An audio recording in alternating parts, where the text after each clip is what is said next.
bagaikan bencana siap dibentuk.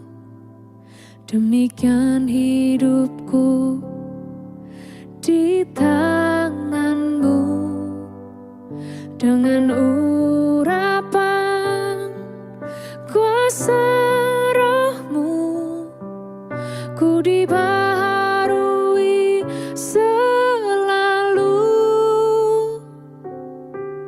Jadikan ku alat dalam rumahmu, bentuklah hidupku di tanganmu, bentuklah seluruh kehendakmu, pakailah sesuai rencanamu.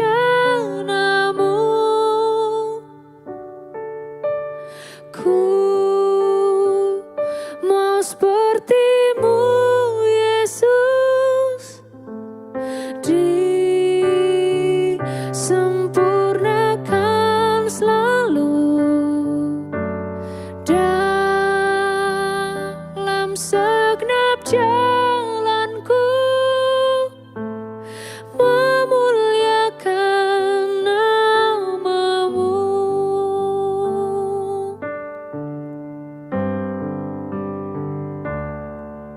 Jadikan ku alat dalam rumahmu, inilah hidupku di tanganmu, bentuklah seturut kehendakmu, pakailah sesuai rencanamu.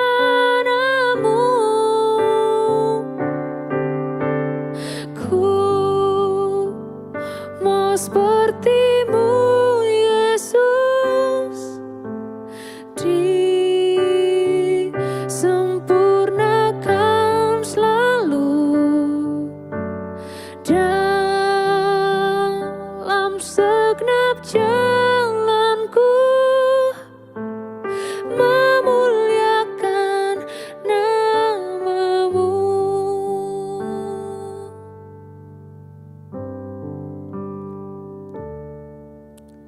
Ku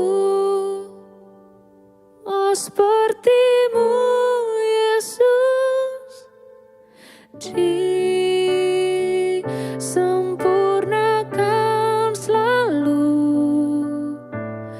dalam segenap jalanku, memuliakan namamu, memuliakan namamu, memuliakan namamu.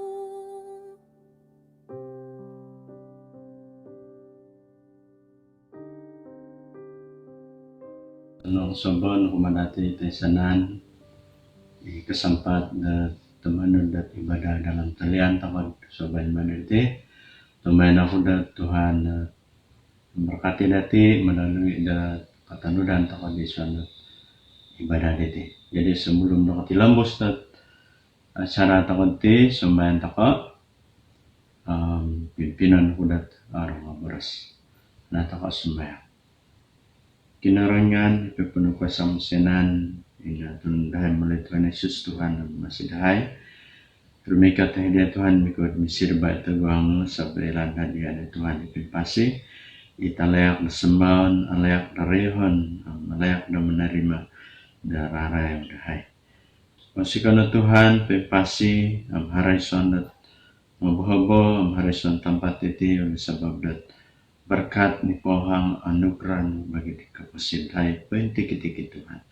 Ampun hai kesenai di kesalahan dai, dosa-dosa dahai, melalui tingkah laku dahai, melalui pikiran, kita dahai sadaran, kita sadaran dahai. Ampun hai kesenai Tuhan, pelaksanaan Tuhan dat alai kait memuji-muji, menyembah pepenggayang ngaran dan kedaringan. Mesikana Tuhan harap pira-pira bahan doa, Kita perlu da pabarasan dahil dia naikin pasti hebat dat belum pabarasan Tuhan nailan namantan simbaran sesuai di dia kawan Tuhan. Sembahyang Tuhan khusus dalam hilap pentadbiran pusat, khususnya bagian da pendidikan, pentadbiran, bagian penginjilan, ya Tuhan teruskan menyertai menggempi, menapad dalam kesembenan supaya bila berjalan panau dan tanggung jawab beliau sebagai penginjil, pentadbiran, bagian pendidikan. Nuan nagilad kemampuan Tuhan sesuai di rencana talenta dipinatak bagi dalam di setiap tanggung jawab bagi dalam. Semaya Tuhan khusus di negara Malaysia, raja-raja, menteri, pemimpin-pemimpin masyarakat Tuhan dilandai kerajaan Malaysia dapat dan stabil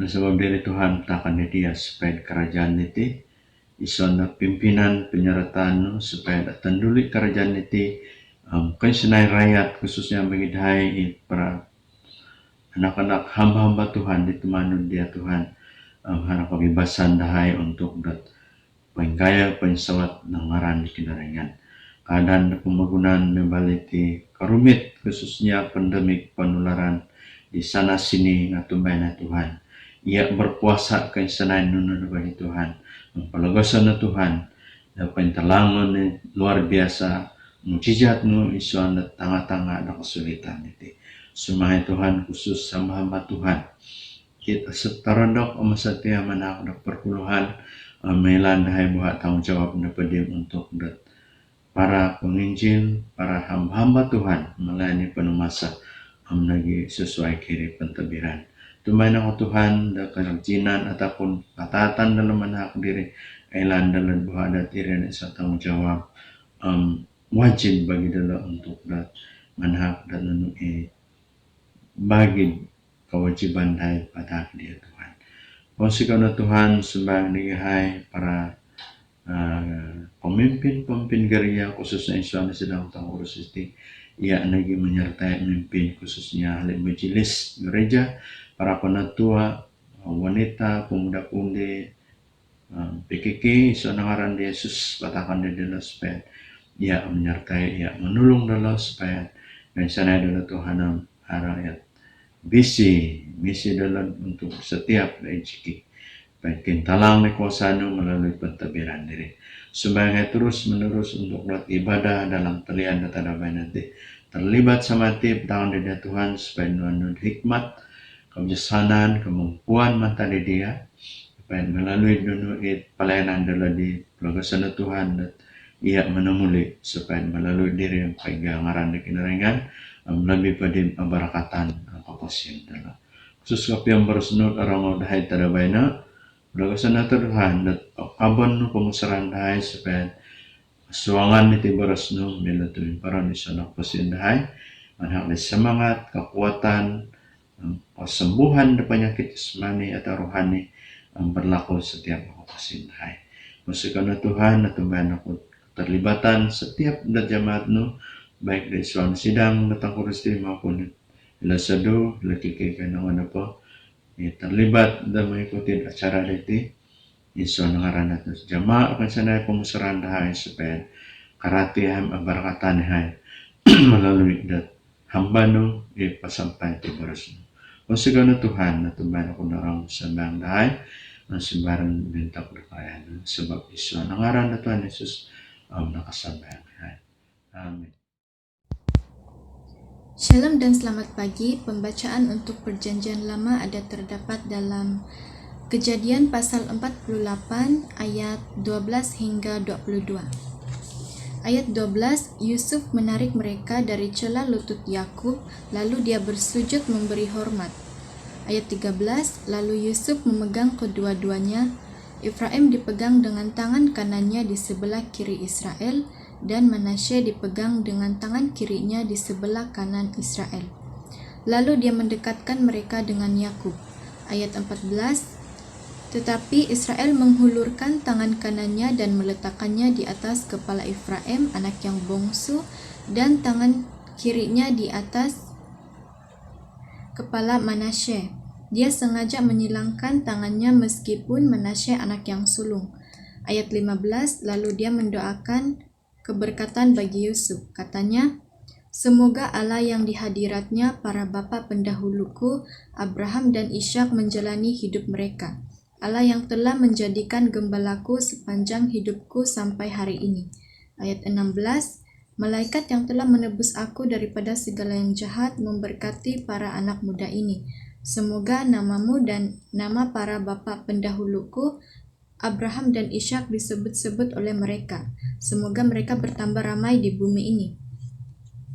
Ayat 17, Yusuf yang terlihat bahwa ayahnya meletakkan tangan kanannya di atas kepala Efraim menganggap hal itu tidak baik. Lalu dia memegang tangan ayahnya untuk memindahkannya di atas kepala Efraim ke atas kepala Manasye. Ayat 18, kata Yusuf kepada ayahnya, janganlah begitu ayah, kerana Manasye inilah yang sulung. Letakkanlah tangan kanan ayah ke atas kepalanya. Ayat 19, tetapi ayahnya menolak dan berkata, aku tahu anakku, aku tahu. Dia juga akan kelak menjadi sebuah bangsa dan dia juga akan menjadi besar. Meskipun begitu, adiknya akan menjadi lebih besar daripadanya dan keturunannya akan menjadi segolongan bangsa. Ayat 20, lalu dia mendoakan keberkatan bagi mereka pada hari itu juga. Katanya, dengan menyebut namamulah orang Israel akan saling memohonkan berkat. Sedemikian. Semoga Allah menjadikan kamu seperti Efraim dan seperti Manasye. Demikianlah Yakub menempatkan Efraim lebih dahulu daripada Manasye. Ayat 21, kemudian Israel berkata kepada Yusuf, ketahuilah ajalku hampir tiba, tetapi Allah akan menyertai kamu dan membawa kamu kembali ke negeri nenek moyangmu. Ayat terakhir, untukmu kuberikan satu bahagian lebih besar daripada bahagian para saudaramu, yaitu lereng gunung yang telah kurebut daripada tangan Bani Amori dengan pedangku dan panahku. Shalom dan selamat pagi. Saya baca di dalam Perjanjian Baru, dalam Injil Markus pasal 14, ayat 43 hingga 52. Tajuk besar Yesus ditangkap. Ayat 43, waktu Yesus masih berbicara, muncullah Yudas, salah seorang dari ke-12 murid itu, dan bersama-sama dia serombongan orang yang membawa pedang dan pentung disuruh oleh imam-imam kepala ahli-ahli Taurat dan tua-tua. Orang yang menyerahkan dia telah memberitahukan tanda ini kepada mereka. Orang yang akan kucium, itulah dia. Tangkaplah dia dan bawalah dia dengan selamat. Dan ketika ia sampai di situ, ia segera maju mendapatkan Yesus dan berkata, Rabi, lalu mencium dia. Maka mereka memegang Yesus dan menangkapnya. Salah seorang dari mereka yang ada di situ menghundus pedangnya, lalu menetakannya kepada hamba imam besar sehingga putus telinganya. Kata Yesus kepada mereka, sangkamu aku ini penyamun, maka kamu datang lengkap dengan pedang dan pentung untuk menangkap aku. Padahal tiap-tiap hari aku ada di tengah-tengah kamu, mengajar di bait Allah dan kamu tidak menangkap aku. Tetapi haruslah digenapi yang tertulis dalam kitab suci. Lalu semua murid itu meninggalkan dia dan melarikan diri. Ada seorang muda yang pada waktu itu hanya memakai sehelai kain lenan untuk menutup badannya mengikuti dia. Mereka hendak menangkapnya, tetapi ia melepaskan kainnya dan lari dengan telanjang. Musikal.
Selamat pagi bagi kita semua yang menonton secara online ibadah pada hari ini.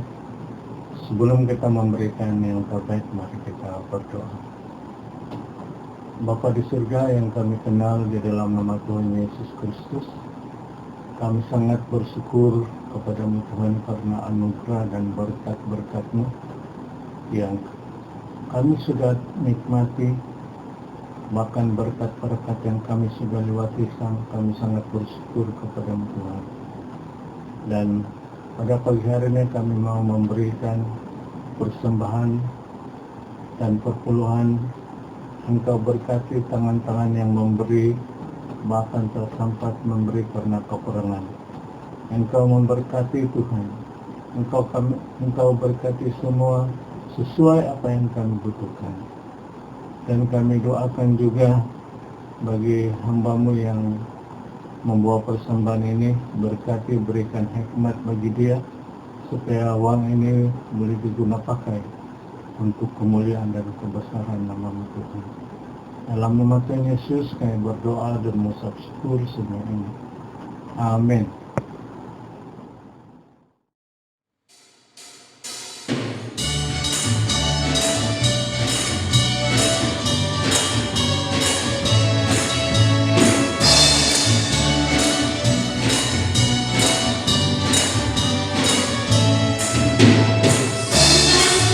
Cintamu mengalir dalamku, ayo, Yesus cintamu mengalir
Oke, sebelum kita mendengar firman Tuhan pada pagi hari ini, sekali lagi saya bawa kita untuk berdoa.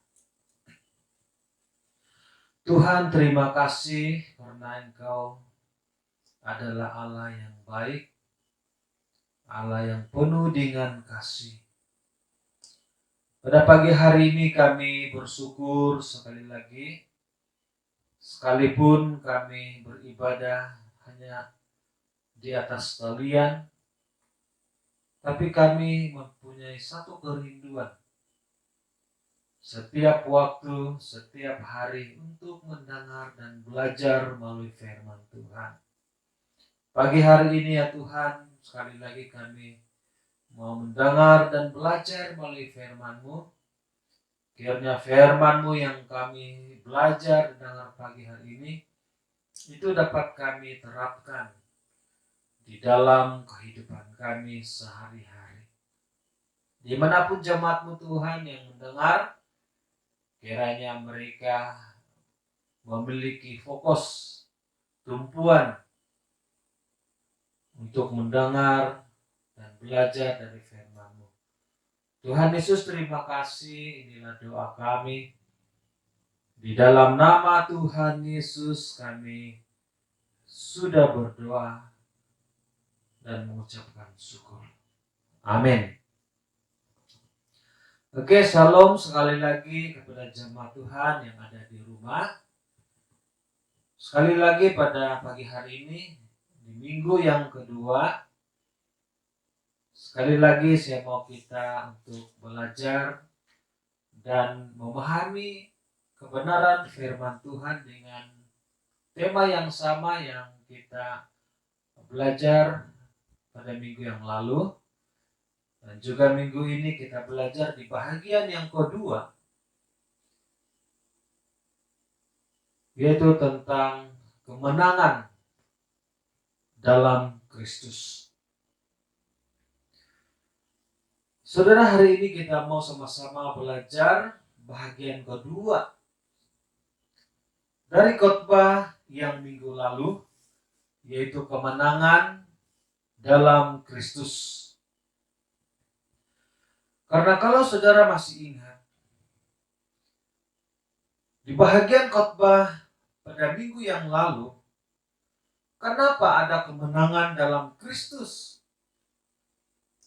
Karena pertama sudah kita pelajari bersama adalah yang pertama minggu yang lalu adalah yang pertama Tuhan Yesus telah memberikan kita kuasa. Sebab itu dalam Kristus Yesus tidak ada yang membahayakan kita. Yang kedua, kenapa kita menang dalam Kristus? Karena nama kita ada terdaftar di surga. Dan kita juga sudah pelajari bersama 3 alasan mengapa ada kemenangan dalam Kristus. Karena yang pertama, iblis tidak dapat menembusi darah Yesus. Nah, kenapa iblis tidak dapat menembusi darah Yesus? Karena yang pertama, darah Yesus itu dapat menyucikan dosa. Yang kedua, darah Yesus itu telah mengubah status hidup kita. Itu yang kita belajar saudara pada minggu yang lalu. Nah, itulah kenapa selalu ada kemenangan dalam Kristus. Jadi saudara yang dikasih dalam nama Yesus, apa artinya kemenangan? Ataupun apa artinya menang? Menang adalah sebuah keputusan yang jelas dari sebuah perlawanan. Dan menang ini juga berarti sebuah pertandingan ataupun pertaruhan. Itu satu keputusan yang bermaksud menang. Nah, supaya seluruh jemaat Tuhan yang ada di sidang ini dapat memahami dan dapat mengerti bahwa sebuah keputusan yang jelas itu dikatakan sebagai kemenangan. Nah, jadi kenapa selalu ada kemenangan di dalam Kristus? Hal yang ketiga, sebab minggu lalu kita belajar hal yang pertama dan hal yang kedua. Hal yang pertama itu yang minggu lalu adalah Tuhan Yesus telah memberikan kita kuasa. Sebab itu dalam Kristus Yesus tidak ada yang membahayakan kita. Yang kedua, nama kita ada terdaftar di surga. Nah, ya, minggu ini saudara, sebab kita belajar tentang satu lagi poin yang utama, yang ketiga, yang dapat kita temukan yang terdapat di dalam Yakobus pasal 4 ayat yang ke-7 sampailah ayat yang ke-10. Nah, saudara, mari kita membaca di ayat ini. Yakobus pasal 4 ayat 7 hinggalah ayat yang ke-10. Firman Tuhan berkata demikian. Karena itu tunduklah kepada Allah dan lawanlah iblis, maka ia akan lari daripadamu. Mendekatlah kepada Allah dan ia akan mendekat kepadamu. Tahirkanlah tanganmu, hai kamu orang-orang berdosa, dan sucikanlah hatimu, hai kamu yang mendua hati. Sedarlah kemalanganmu, berduka cita, dan merataplah. Hendaklah tertawamu kamu ganti dengan ratap dan sukacitamu dengan duka cita. Hendak rendahkanlah dirimu di hadapan Tuhan, dan ia akan meninggikan kamu. Nah, saudara, berarti hal yang ketiga yang dapat kita ambil dari pembacaan ini tentang mengapa selalu ada kemenangan dalam Kristus. Sebab pertama, setan tidak dapat mengalahkan orang yang tunduk kepada Allah. Saudara dengarkan. Hal yang pertama, setan tidak dapat mengalahkan orang yang tunduk kepada Allah. Saudara yang saya kasih dalam nama Tuhan Yesus, saya ulangi sekali lagi. Kenapa selalu ada kemenangan yang pasti di dalam Kristus Yesus? Karena setan tidak dapat mengalahkan orang yang tunduk kepada Allah. Sebelumnya kita sudah pelajari, tidak perlu kita memikirkan, tidak perlu kita mengetahui berapa lama sudah saudara mengiringi Tuhan. Tidak perlu kita tahu berapa lama dan berapa banyak sudah pelayanan yang sudah saudara buat untuk Tuhan. Tidak perlu kita tahu apa yang sudah saudara lakukan selama ini untuk Tuhan. Karena semua itu saudara bukanlah ukuran sebagai kemenangan. Itu bukan ukurannya saudara. Nah,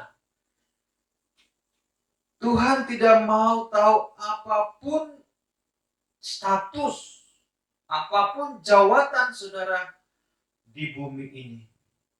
Tuhan tidak mau tahu apapun bentuk pelayanan yang saudara telah lakukan di bumi ini. Karena kepastian kemenangan kita bukan datang dari semuanya itu saudara. Bukan datang dari semua yang kita lakukan itu saudara.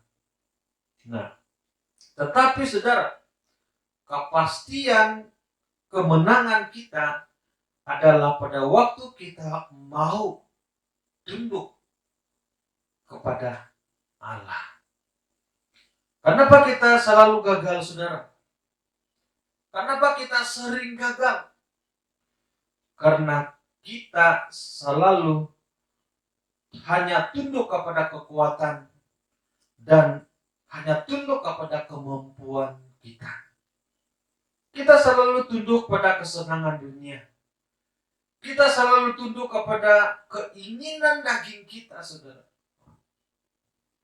Jika kita selalu tunduk pada semua itu, saudara, maka tidak perlu kita tahu berapa lama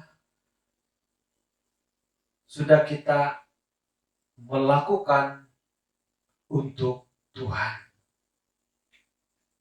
Saudara yang saya kasih dalam nama Tuhan Yesus,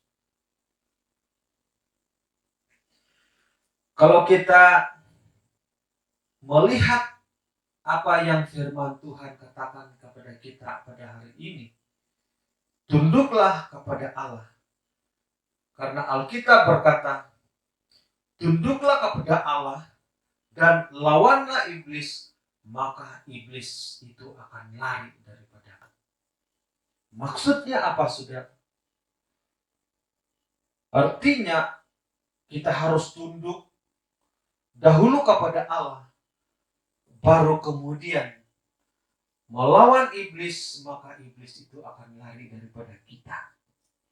Artinya dan maksudnya ini begitu jelas, bahwa iblis tidak akan lari daripada kita sebelum kita mau tunduk kepada Allah.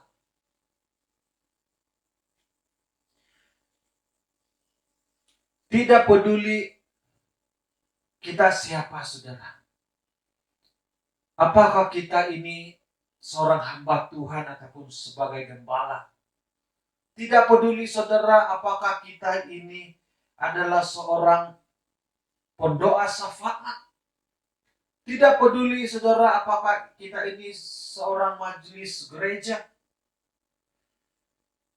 Jika kita tidak mau tunduk kepada Allah, maka iblis tidak akan lari daripada kita. Kenapa itu berlaku, saudara? Karena seorang yang tunduk adalah seorang yang mengakui Allah itu berdaulat atas apapun dan kepada siapapun yang tunduk kepada Allah. Tetapi Alkitab juga berkata, orang benar akan tunduk kepada Allah karena dia tahu kalau orang benar tunduk kepada Allah, sebab dia tahu yang lebih berkuasa dalam hidupnya, karena dia tahu bahwa di luar Allah dia tidak dapat berbuat apa-apa. Seorang yang tunduk adalah seorang yang mengakui bahwa Allah itu benar. Seorang yang tunduk adalah seorang yang menyadari bahwa Allah lebih tahu. Jadi kenapa kita harus tunduk kepada Allah? Karena, saudara, masih banyak yang kita tidak tahu.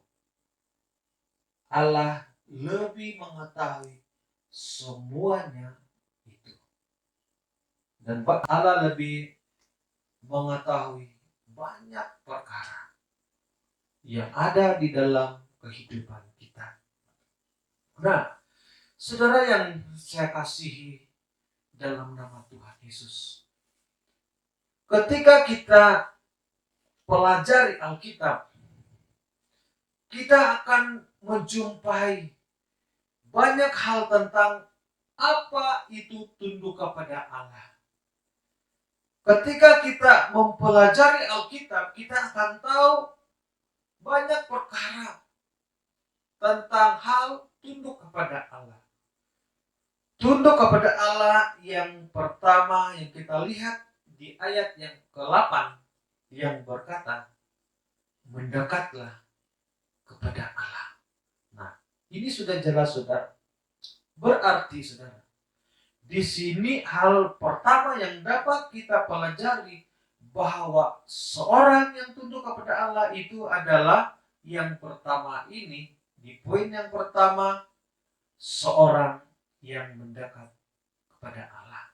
Dari ayat yang kita baca tadi, Yakobus. Kenapa kita harus berusaha untuk mendekat kepada Allah? Karena kita tahu bahwa Dialah yang paling berkuasa. Karena kita tahu bahwa Allah yang paling berkuasa. Kita tahu bahwa Dia lebih tahu dari kita. Maka kita harus mendekat kepadanya. Persoalannya adalah bahwa ada begitu ramai orang yang merasa Dialah yang paling mengetahui. Dialah yang paling tahu. Sebab selalu kita mendengar kalimat orang yang menganggap mereka tahu, bahwa bila kita tanya mereka, dia akan katakan, ya itu semua sudah saya tahu. Nah, sehingga kalau ada ajaran yang kita coba untuk sampaikan kepada mereka, kalau mereka yang menganggap bahwa mereka sudah tahu semuanya, sehingga mereka katakan saya lebih dahulu makan garam, saya lebih dahulu yang membaca ayat-ayat Alkitab, dan saya tahu semuanya itu. Apapun ajarannya yang kita sampaikan, dia akan memberitahu bahwa dia sudah tahu semuanya itu. Nah, saudara, dia akan memberitahu kepada kita bahwa dia sudah menghafal semua isi yang ada di dalam Alkitab. Saudara, ketahuilah, Tuhan tidak mau mendengar yang seperti itu. Tetapi firman Tuhan mengajar kita, kalau manusia yang serba mengetahui apapun, tapi dia tidak coba untuk mendekat kepada Allah, maka sia-sia, saudara. Sebab itu ada ramai orang yang berpikir bahwa dia yang paling tahu tentang bidangnya. Ada ramai yang juga berpikir bahwa dia paling tahu tentang bidangnya. Ada yang menyangka bahwa dia begitu mahir dalam bidangnya, sehingga dia tidak mau lagi untuk melibatkan Tuhan di dalam apapun bidangnya, di dalam hidupnya. Sebab dia mengatakan bahwa dia mahir, berpengalaman dalam bidangnya, sehingga dia tidak mau melibatkan lagi Tuhan. Dan dia tidak mau lagi mendekat kepada Tuhan, karena dia berpikir bahwa dia sudah tahu dan mengerti banyak perkara. Tetapi pada waktu kita tahu banyak hal yang kita belum tahu, maka kita tahu bahwa Tuhan lebih mengetahui segalanya.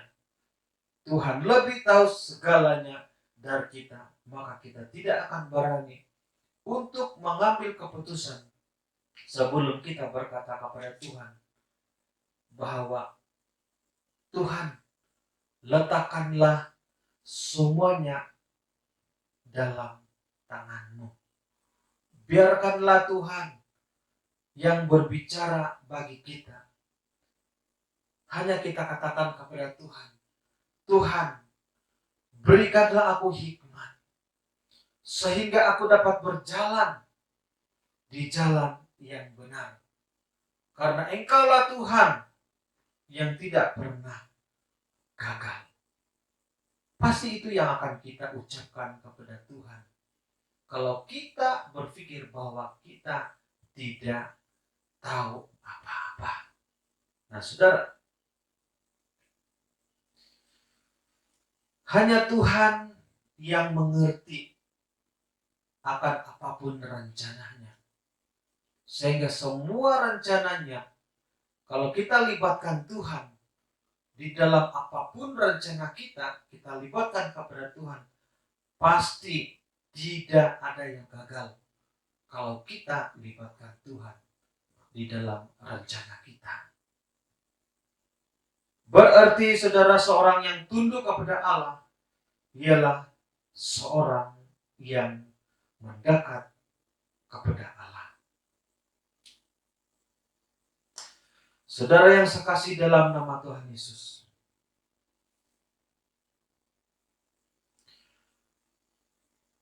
hal yang kedua dari kata tunduk kepada Allah dalam ayat yang ke-8 itu dikatakan, tahirkanlah tanganmu, hai kamu orang-orang berdosa, dan sucikanlah hatimu, hai kamu yang mendua hati. Ini hal yang kedua. Berarti saudara, hal yang kedua dari poin yang ketiga, seorang yang tunduk kepada Allah ialah, yang kedua adalah seorang yang tidak menduakan hatinya. Nah, yang pertama kita sudah belajar untuk tunduk kepada Allah.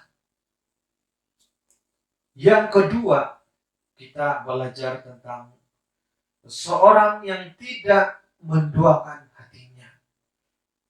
Saudara, kita pasti mau percaya bahwa kalau kita hidup di dalam suatu keluarga dan kita memiliki pasangan hidup, kita tidak mau hati kita diduakan. Kenapa saudara? Sebab kita hanya mau memiliki seorang dan tidak mau diduakan. Allah juga demikian saudara. Karena Allah juga memiliki sifat yang cemburu.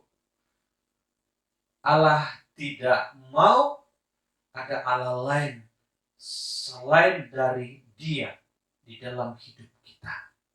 Nah, itulah sebabnya kalau yang pertama, seorang yang tunduk kepada Allah ialah seorang yang mendekat kepada Allah.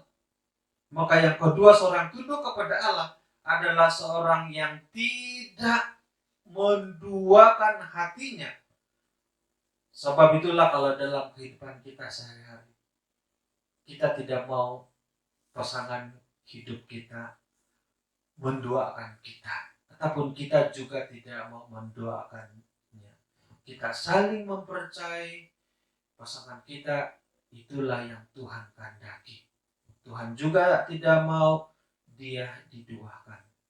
Nah saudara, kenapa kita tidak mau tunduk kepada Allah? Kenapa kita tidak mau tunduk kepada Allah? Karena di gereja kita juga berkata, kalau kita selalu ke gereja, kita juga mau berkata bahwa kita mengasihi Tuhan. Tetapi kalau kita mendoakan Tuhan, apa yang terjadi di dalam hidup kita, saudara?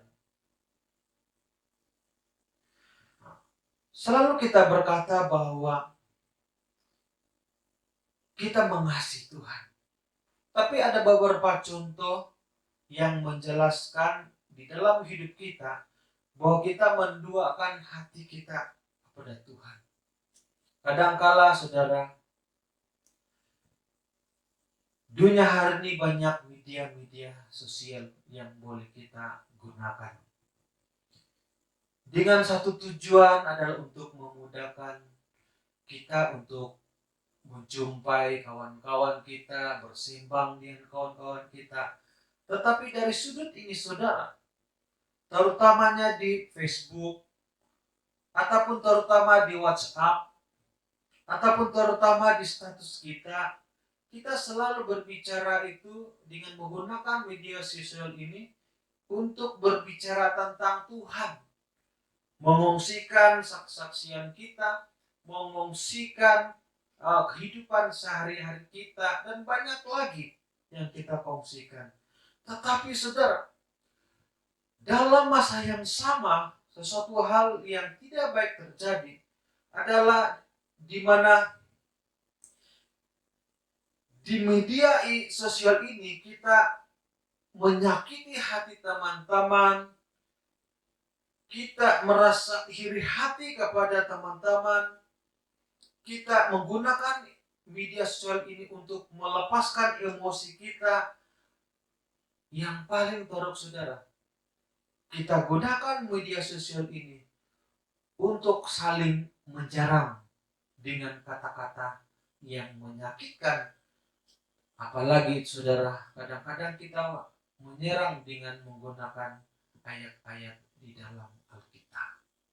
Dengarkan saudara, jika hal ini masih kita lakukan, berarti kalaupun kita mengatakan bahwa kita mengasihi Tuhan, tetapi di media sosial kita menyerang dengan kata-kata yang tidak baik, kita meluahkan kata-kata yang tidak baik, dengan ayat-ayat Alkitab lagi kita gunakan untuk menyerang teman-teman kita, sehingga mereka merasa tersinggung dan banyak lagi. Saya selalu berkata kepada jemaat bahwa firman Tuhan yang kita belajar ini itu pastinya menyinggung kita. Apapun firman Tuhan yang kita dengar dan belajar, kalau itu benar-benar mengena akan hati kita, kita tersinggung. Kenapa saudara? Sebab ada sesuatu yang harus kita ubah di dalam hidup kita. Nah, firman Tuhan yang selalu kita belajar dan dengar pasti menyinggung kita. Tetapi saya selalu katakan bahwa firman Tuhan ini tidak akan melukai kita. Firman Tuhan ini tidak akan mencederakan kita. Tetapi firman Tuhan ini merawat hati kita, mengubah hidup kita, sehingga kita menjadi yang sesuai dengan kehendak Tuhan. Nah, saudara, sebab itulah kebenaran firman Tuhan ini adalah cermin hidup kita secara pribadi dan bukan merupakan senjata untuk saling menyerang. Kita berkata bahwa saya hanya berharap pada Tuhan. Tetapi dalam masa yang sama, kita menduakan hati kita. Kita masih tertarik untuk tidak mau mengampuni. Kita masih tertarik dengan apapun kesenangan yang ada di dunia ini. Tetapi, dengarkan saudara. Alkitab berkata orang yang tunduk kepada Allah adalah orang yang berusaha menyucikan hatinya, sehingga dia sendiri tidak lagi mampu, bahkan tidak bisa lagi menduakan hatinya terhadap Allah. Karena Alkitab begitu jelas berkata, orang yang mendua hatinya itu apa saudara? Tidak akan tenang hidupnya. Nah, saya mengenali banyak teman-teman saya yang beragama Kristen yang tidak pernah ataupun tidak lagi mau ke gereja. Ramai kawan-kawan saya yang berstatus orang Kristen, bahkan saya boleh katakan mereka masih merupakan orang percaya, yang tidak lagi ke gereja. Apapun yang mereka buat, saudara, perniagaan mereka, pekerjaan mereka, usaha mereka, mereka lebih berhasil daripada orang yang ke gereja. Kita dapat lihat, saudara, mereka tidak lagi ke gereja, tapi mereka masih berhasil dengan begitu baik di dalam pekerjaan mereka, di dalam usaha mereka. Mereka lebih berhasil dan diberkati daripada orang yang sebahagian dari orang yang pergi ke gereja. Tapi saudara yang saya kasih dalam nama Tuhan Yesus, Bukan itu yang Alkitab tekankan. Saya ulangi saudara. Bukan itu yang Alkitab tekankan. Tetapi Alkitab berkata, orang yang mendua hatinya tidak akan tenang dalam hidupnya. Artinya saudara, kita tidak juga dilarang untuk hidup senang, ataupun tidak juga saya boleh katakan yang tidak boleh kaya. Tetapi saudara, Alkitab menjelaskan orang yang mendua hati tidak akan tenang dalam hidupnya. Hatinya saudara sentiasa berbelah-bagi. Mungkin dia akan katakan, walaupun saya tidak ke gereja, tetapi saya boleh menjadi seorang penyumbang untuk pelayanan di gereja. Saudara, itu sesuatu yang perlu kita ubah. Satu mentality yang kita tidak boleh guna di dalam kehidupan kita ketika kita menjadi orang percaya. Nah, saudara, mungkin cara hidupnya itu berhasil. Mungkin kelebihan hidupnya lebih layak daripada kita. Tetapi saudara, saya mau tegaskan buat kita semua. Apa yang Alkitab katakan, orang yang mendua hati itu tidak akan tenang dalam hidupnya. Karena Alkitab berkata, apa artinya kalau engkau memperoleh seluruh dunia jika jiwamu binasa?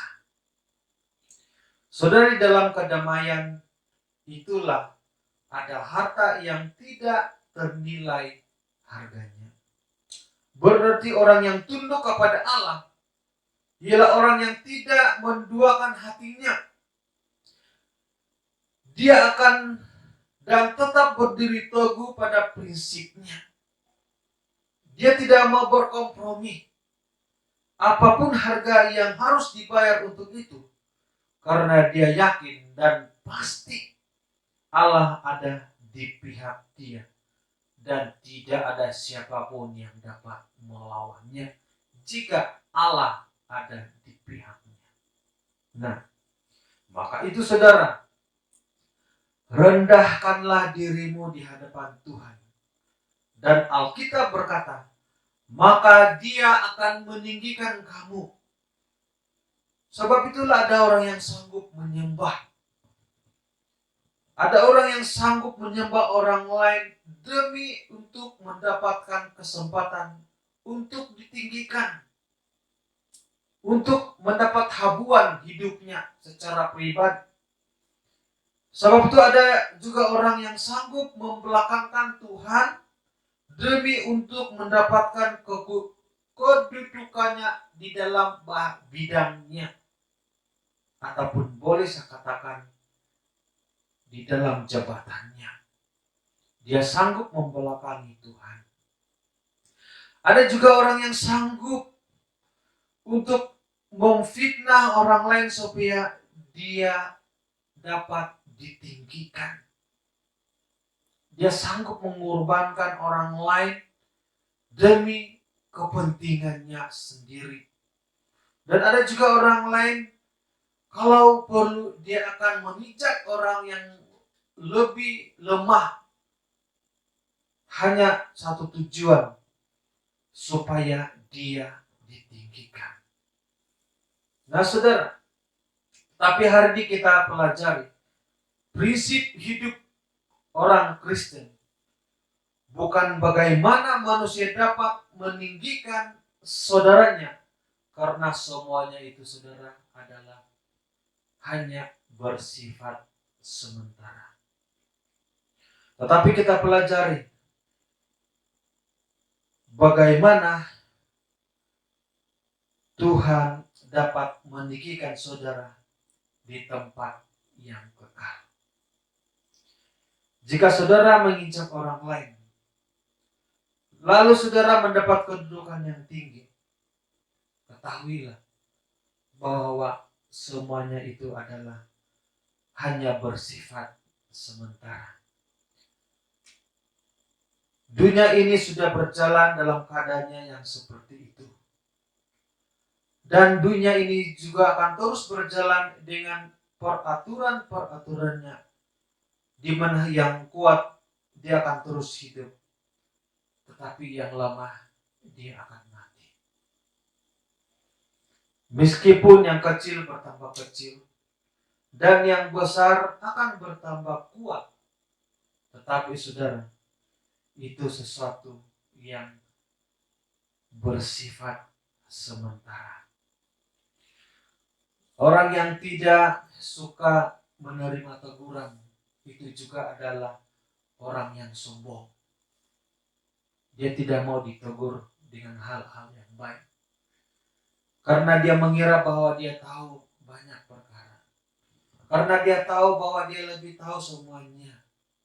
Tetapi orang yang merendahkan dirinya, dia sadar, saudara, bahwa masih banyak ataupun masih terlalu banyak hal yang belum dia mengerti dan pahami.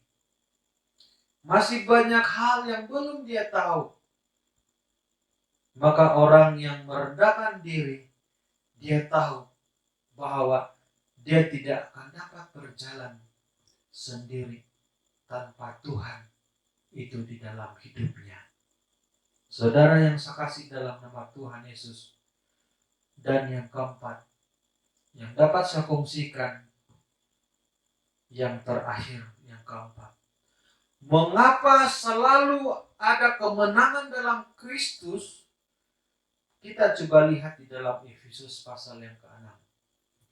Ayat 10 dan ayat yang ke-11 dikatakan di sana apa, saudara?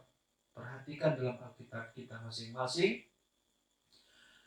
Akhirnya hendaklah kamu kuat di dalam Tuhan, di dalam kekuatan kuasa-Nya. Kenakanlah seluruh perlengkapan senjata Allah, supaya kamu dapat bertahan melawan tipu muslihat iblis. Itu firman Tuhan katakan. Berarti yang terakhir ini yang kita pelajari, bahwa iblis tidak dapat mengalahkan orang yang mengenakan seluruh perlengkapan senjata Allah. Dengarkan, saudara. Hari ini kita tahu kenapa kemenangan dalam Kristus itu pasti.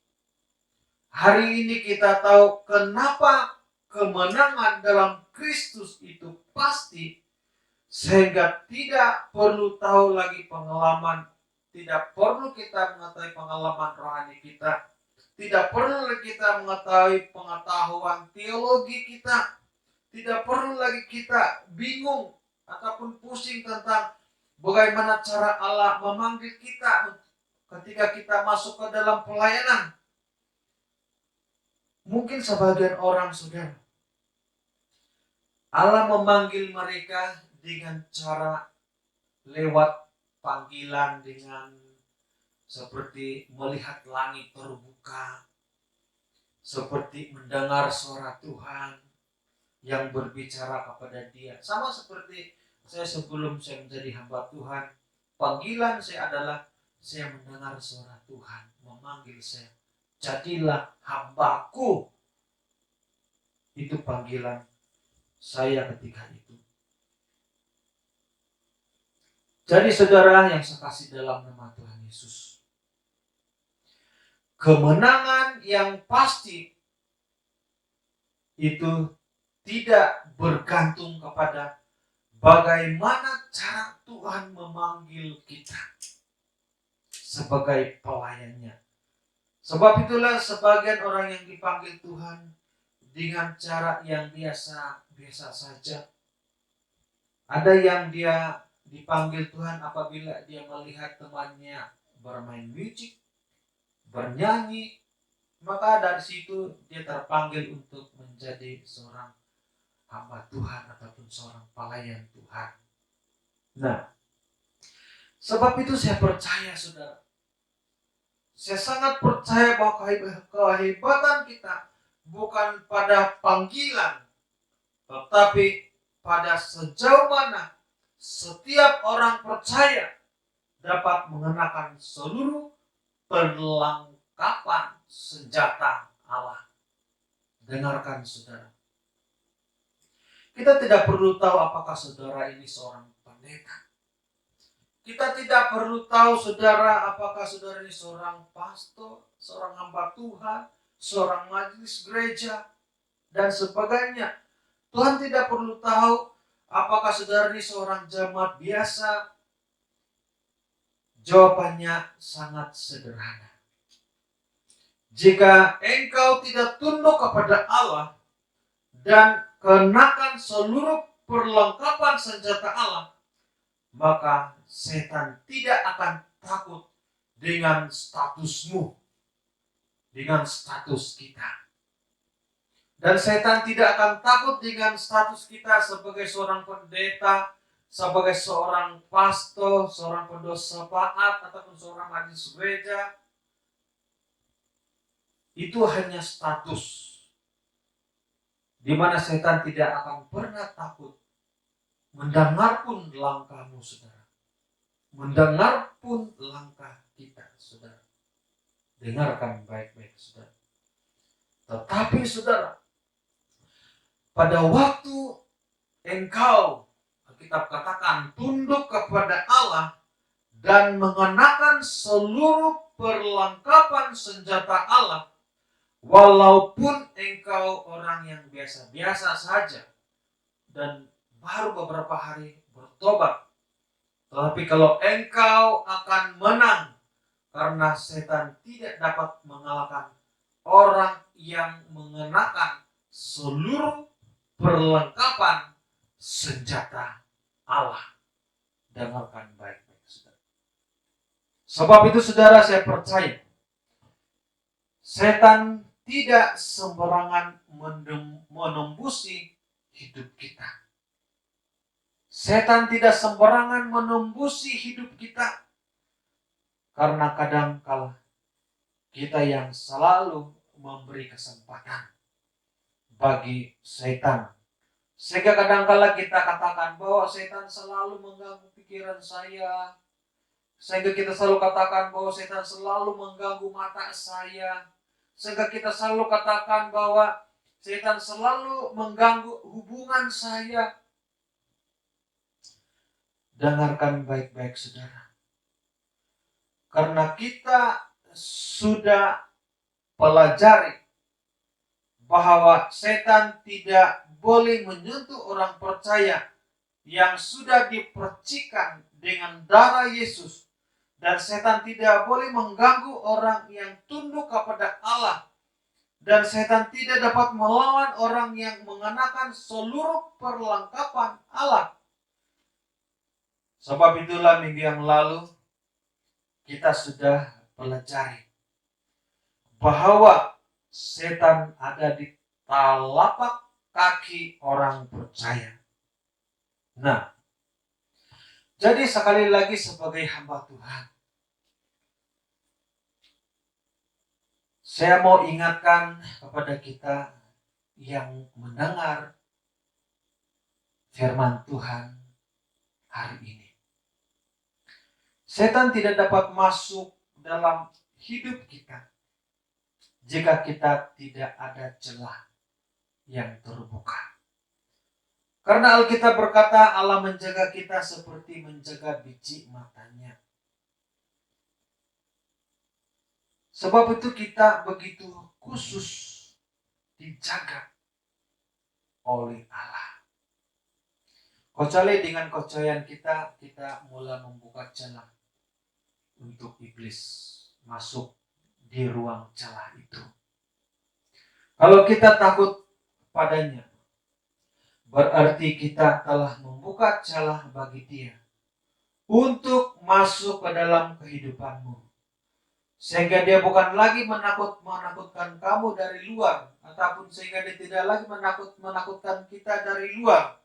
Tetapi sebaliknya, dia menakut-nakutkan kita dari dalam diri kita. Sehingga setiap kali kita berada di tempat yang gelap, secara otomatis saudara, dia ada di dalam kita, di mana dia membuatkan kita merasa takut.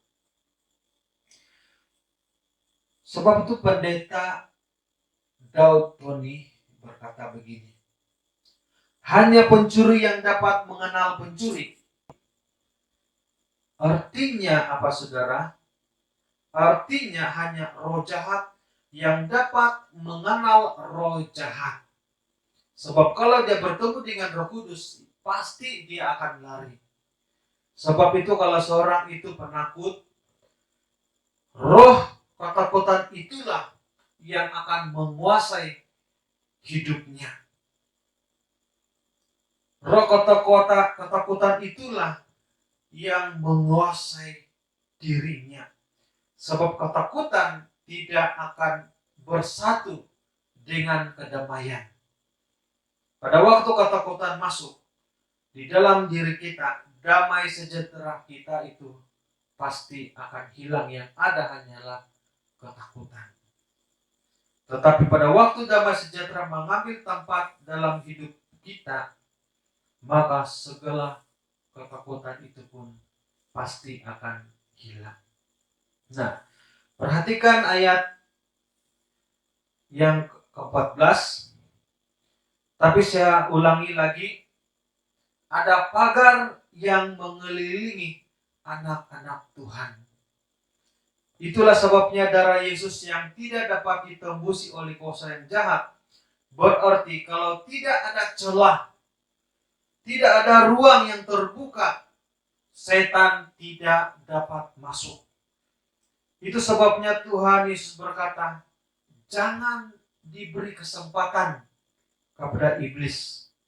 Dan lagi Alkitab memberikan saranan kepada kita supaya kenakanlah seluruh perlengkapan senjata Allah. Dengarkan baik-baik saudara. Perhatikan ayat 14, Efesus 6 ayat 14. Dikatakan di sana, jadi berdirilah tegak, berikat pinggangkan kebenaran, dan berbaju jerakan keadilan. Alkitab juga berkata, berdirilah tegak dan kenakanlah seluruh perlengkapan senjata Allah. Karena apa saudara? Karena setan tidak dapat mengalahkan orang yang mengenakan seluruh perlengkapan senjata Allah. Kenakanlah tompong keselamatan untuk menjaga pikiran kita dari pikiran-pikiran yang kotor dan pikiran-pikiran yang negatif. Saudara yang dikasihi Tuhan, hari ini kita pelajari bahwa iblis tidak dapat mengalahkan orang yang mengenakan seluruh perlengkapan senjata Allah, berbaju jerakan keadilan untuk menjaga hati, menjaga seluruh hidup kita, ikat pinggang kebenaran, mempersiapkan kita untuk bekerja dengan jujur, dengan rela, dan dengan benar. Kasut kerelaan adalah untuk memberitakan Injil, memberi kepastian buat kita bahwa Injil harus menjadi dasar kemanapun kita melangkah dan dimanapun kita berada. Tetapi inti dari semuanya adalah dimulai dengan berdirilah tegak. Alkitab tidak pernah berkata bahwa ikut Tuhan tidak ada air mata. Saya ulangi saudara, dengarkan baik-baik. Alkitab tidak pernah berkata bahwa ikut Tuhan tidak ada air mata. Alkitab juga tidak bilang bahwa ikut Tuhan tidak ada kekecewaan. Alkitab juga tidak berkata bahwa kalau ikut Tuhan tidak ada penderitaan. Sebab bila air mata kita mengalir, lutut kita jangan goyah. Biar serangan demi serangan yang menyerang kita bertubi-tubi, berulang-ulang seperti tiada hentinya, yang menekan hidup kita. Jangan saja lutut kita bergoyang. Ataupun dalam arti kata yang lain, lututmu jangan goyang, tetapi tetaplah berdiri tegak. Alkitab menceritakan bagaimana Musa ada di hadapan Laut Tebrau dan bangsa Israel yang begitu marah kepada dia, sehingga bangsa Israel berkata, Musa, apa kurangnya? Apa kurangnya kuburan di Mesir sampai engkau membiarkan kami mati di padang belantara ini? Tetapi Musa tetap berdiri tegap dan berseru kepada Tuhan. Maka inilah yang Tuhan katakan kepadanya, Musa, jangan takut, berdirilah tegap dan lihatlah keselamatan yang terdapat ataupun keselamatan yang daripada Tuhan. Sebab orang Mesir yang kamu lihat hari ini, itu tidak akan kamu lihat lagi sampai selama-lamanya. Tuhan akan berperang, ganti kamu dan kamu akan diam saja. Itu yang Alkitab katakan. Pada waktu kita berdiri tegap, saudara, dan kita akan mengerti bahwa hanya orang yang bertahan sampai kesudahannya itulah yang akan memperoleh keselamatan. Inilah kebenaran firman Tuhan yang dapat saya kongsikan dan kita pelajari di dalam sesi yang kedua di minggu yang kedua. Saudara yang saya kasih dalam nama Tuhan Yesus, mari kita tunduk kepala dan kita berdoa. Saya akan memimpin kita di dalam doa.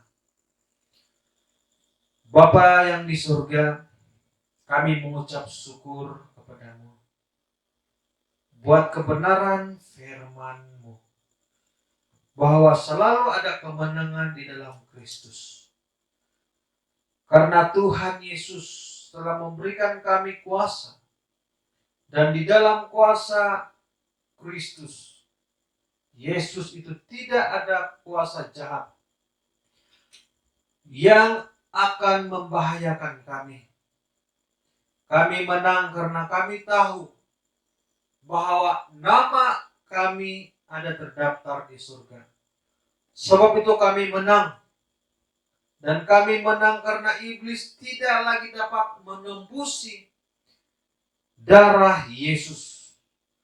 Darah yang telah menyucikan dosa kami. Darah yang telah mengubah status hidup kami. Oleh itu dengan pertolongan Roh Kudus, Tuhan ajar kami untuk selalu mendekat kepadamu. Tuhan ajarlah kami untuk selalu tunduk kepada Allah. Ajar kami untuk tidak menduakan hati-Mu, Tuhan. Terima kasih Tuhan karena hari ini kami dapat pelajari bahwa iblis tidak dapat mengalahkan kami selagi kami mengenakan seluruh perlengkapan senjata Allah. Terima kasih karena telah memagari kami dengan kuasa darah-Mu. Dalam nama Tuhan Yesus, kami sambut dan nikmati berkat rohani yang sejati pagi hari ini. Di dalam nama Tuhan Yesus, kami sudah berdoa. Amin. Siap dibentuk, demikian hidupku di tangan-Mu. Dengan urapan kuasa Roh-Mu, ku dibaharui selalu. Jadikan ku alat dalam rumah-Mu, bentuklah hidupku di tangan-Mu. bentuklah seluruh kehendakmu, pakailah sesuai rencanamu.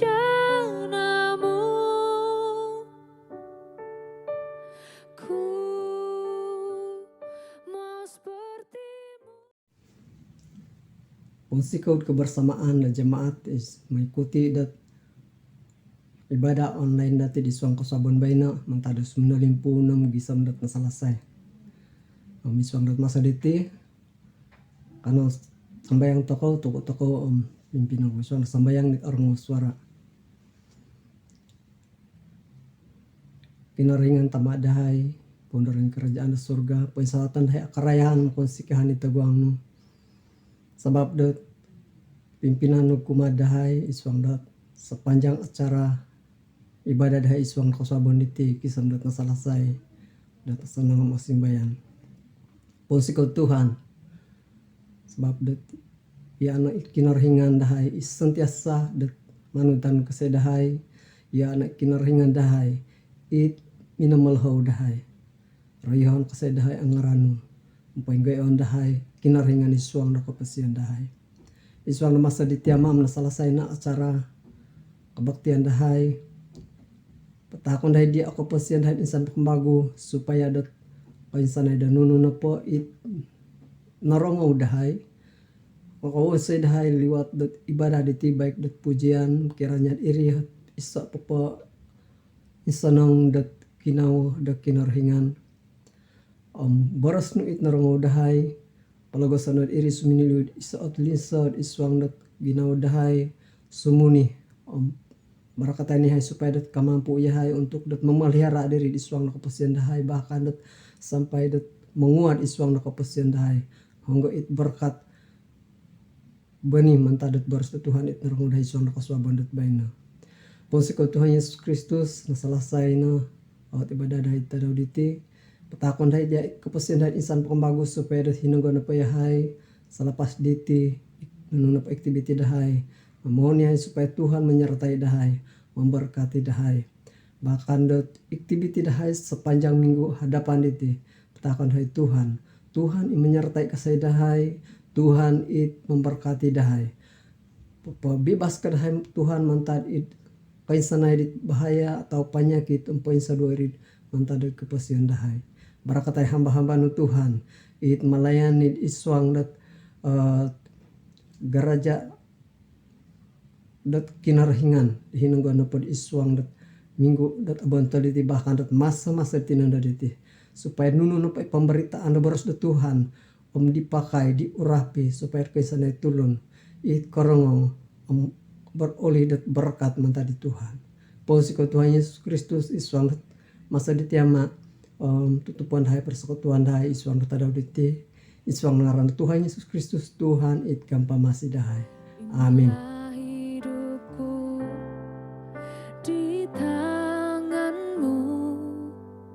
Bentuklah seturut kehendakmu, pakailah sesuai rencanamu.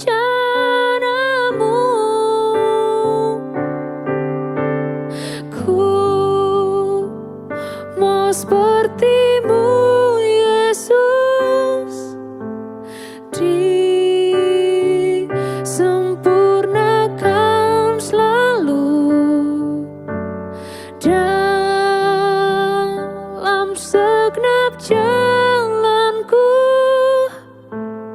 memuliakan namamu.